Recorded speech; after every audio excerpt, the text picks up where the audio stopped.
Good morning. I don't even know what day it is as far as what day we're on for harvest. I guess I can fill that in with a text, but I was told about an hour and a half ago that we were headed home with load number 1 in about an hour and a half. So that's what we're working on right now, is getting things ready to head south. I'll give an update as far as what we've been doing for the past few days later.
Last load of the season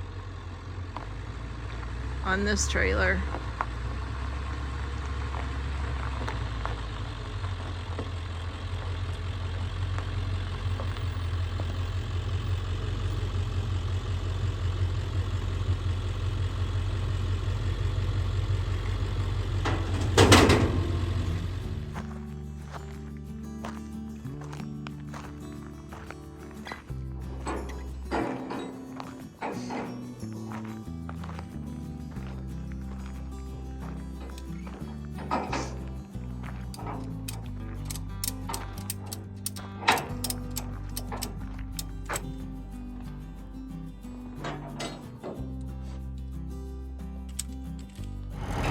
It's 1:45 p.m.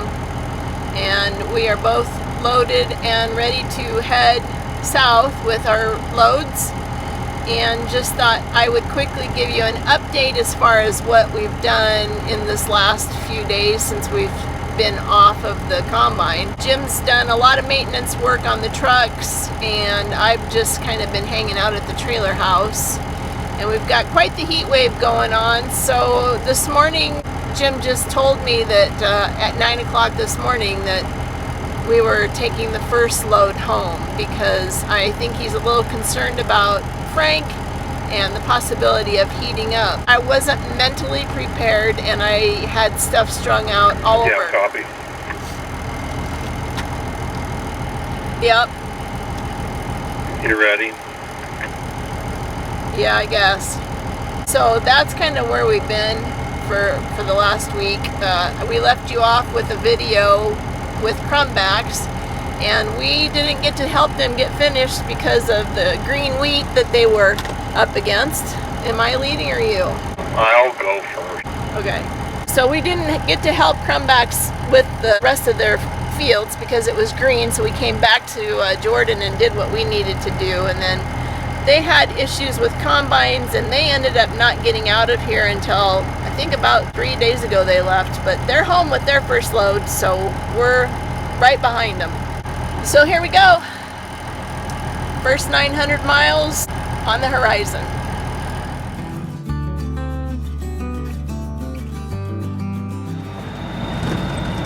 Goodbye to my favorite little town. We'll see you in a few days.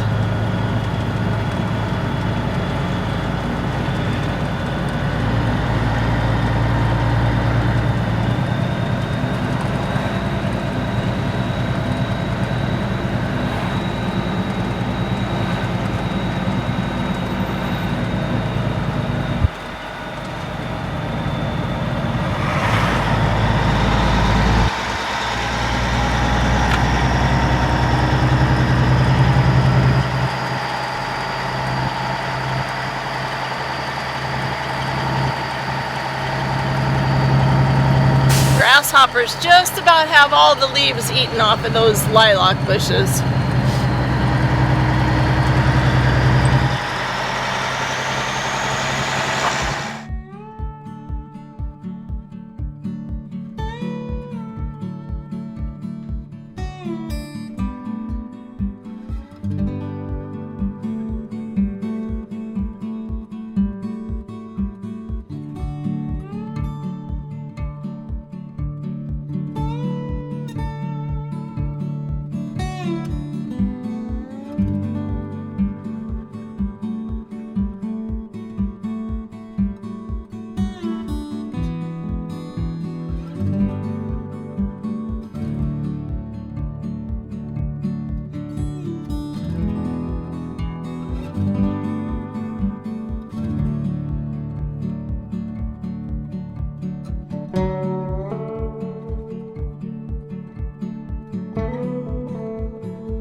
Belle Fourche, it looks like, for the night.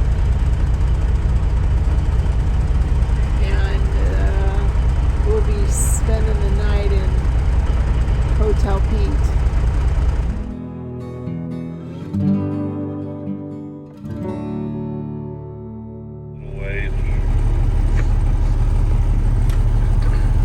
Okay.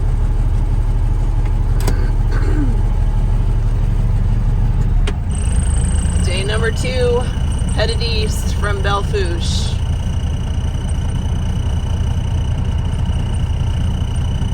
A bit of a change here in South Dakota than from Montana. There's way more green here. I'm sure they'd tell you that they were dry, but as I've said to most of my Montana friends, most have no idea what dry means.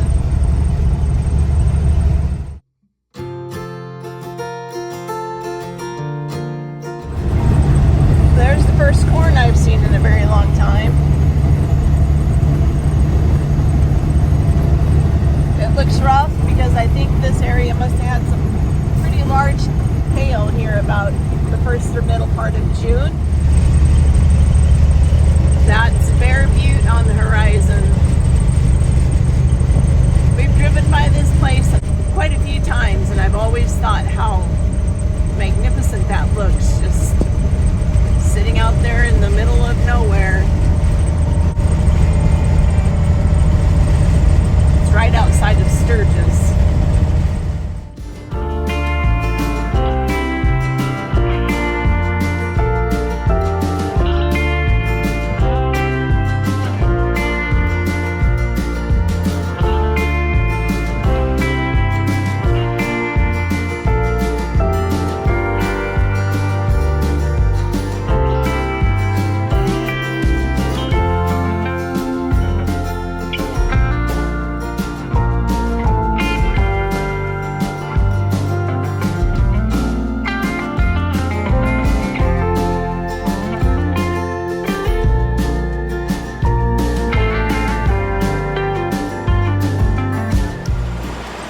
Highway 34 straight east through South Dakota, and we used to turn south near Philip, South Dakota. In the past couple of years we turned south at Fort Pierre, so I'm not sure how far east we're going today, but this is pretty desolate territory. Lots of rolling hills, very dry looking, not very many trees, lots of grass. The further east we get, there used to be some really large wheat fields near that Phillips area. I'll be anxious to see if anything's been planted in those big fields this year or not. Hill, a little bit of a stop, stretch, break right outside of Faith, South Dakota.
This Highway 63 is where we used to turn south.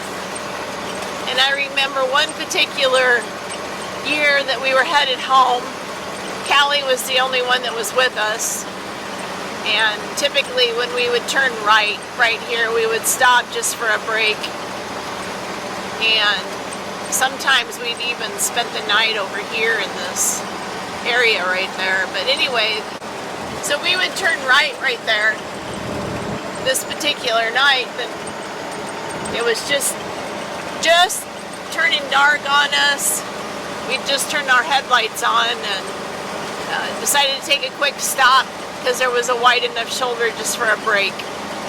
And Callie got out of the Frank and came over to where Jim and I were standing, which was over by I believe the trailer house at the time. I'm not sure if that was, but it doesn't matter. And she said, "Mom, I heard something when I got out of the truck." And I didn't think a whole lot about it, except she had this intuition that something wasn't right and was refusing to go back over on that side of the truck. And so I told her just to get in on my side then, just crawl over my seat and get back in the truck. And for some reason, she and I looked out that window, the passenger window, after we got in the truck, and right at the step of the Freightliner at that passenger door was probably the biggest prairie rattlesnake I've ever seen. Had she gone to that side of the truck, got back in, she probably more than likely would have gotten bit. So thank goodness for Callie's intuition and for being strong enough to say, I don't want to get in that side of the truck, because that would have been a rather interesting ride to pier for sure.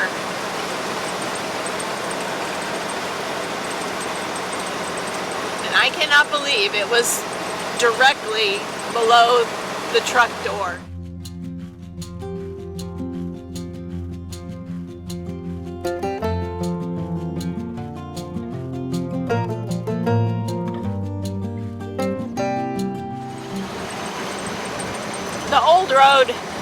The old road's bridge.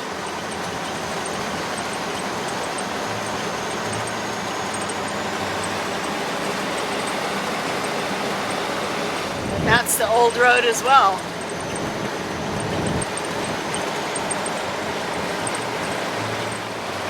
I'm showing you this because this is exactly what a combiner doesn't want to see. All that volunteer greenery.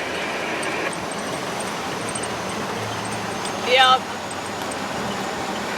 How are you doing? I'm doing fine. We'll take a good breather down there at that truck stop on the interstate. Probably got about another 50 miles before that, I suppose. Okay.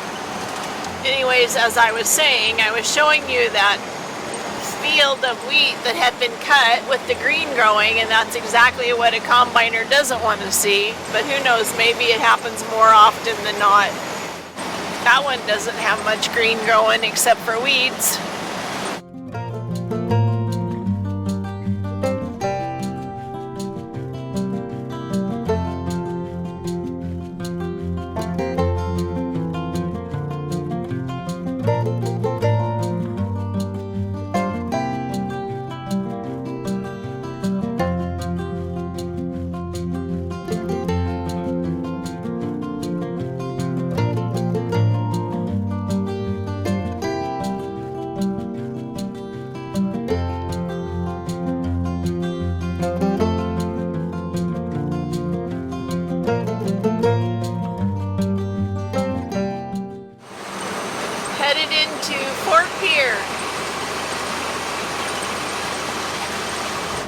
We're now south of Fort Pierre on Highway 83, still in South Dakota.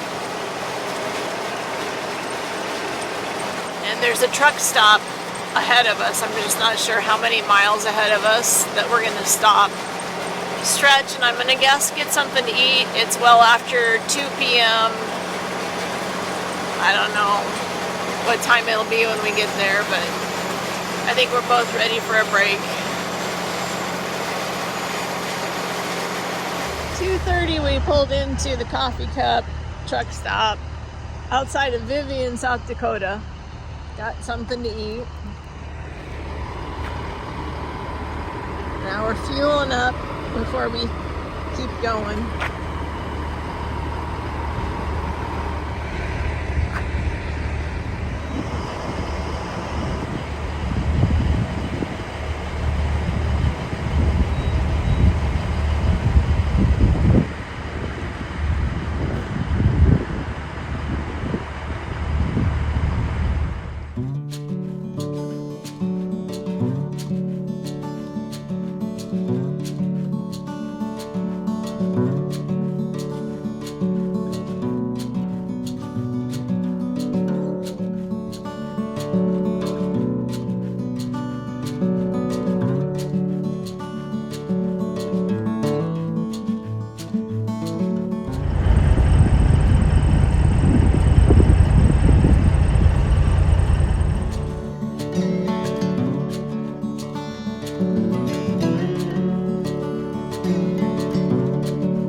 Now we're west of O'Neill, about 50 miles.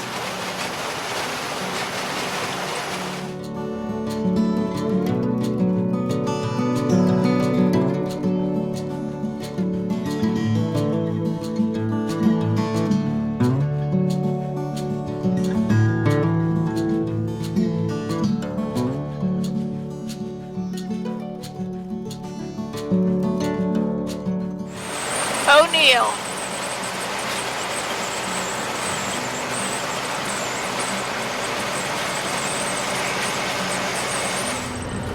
They painted the big green shamrock in the middle of the town red for the Huskers when they were in Dublin, Ireland.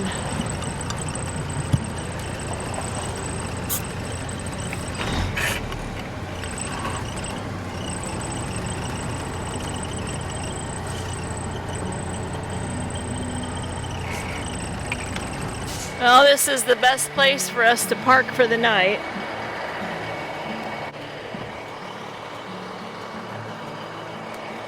In O'Neill.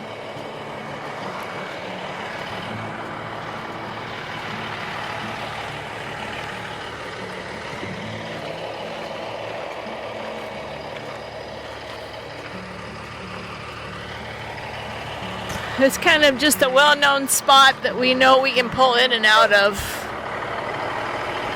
Carney Park, O'Neill. Oh.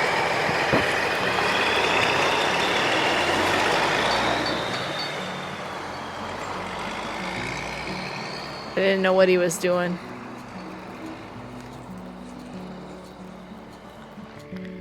It's a nice evening. Cool. Sun is still shining, but it feels like fall. And we all know what that means. Shorter days.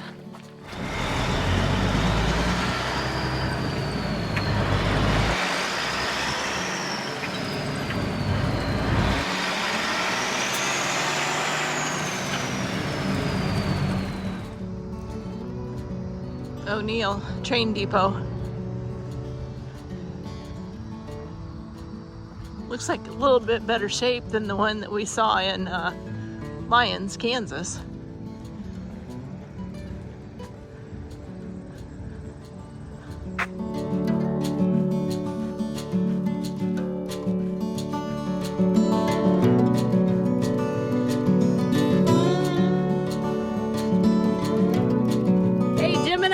really hope that you enjoyed today's daily update. If you did, why don't you give it a thumbs up for us? We'd like to know that. And be sure to hit the subscription button and the bell notification so that you know when the next video is up and ready to watch. Thank you, and we're so glad you're along with us for the journey.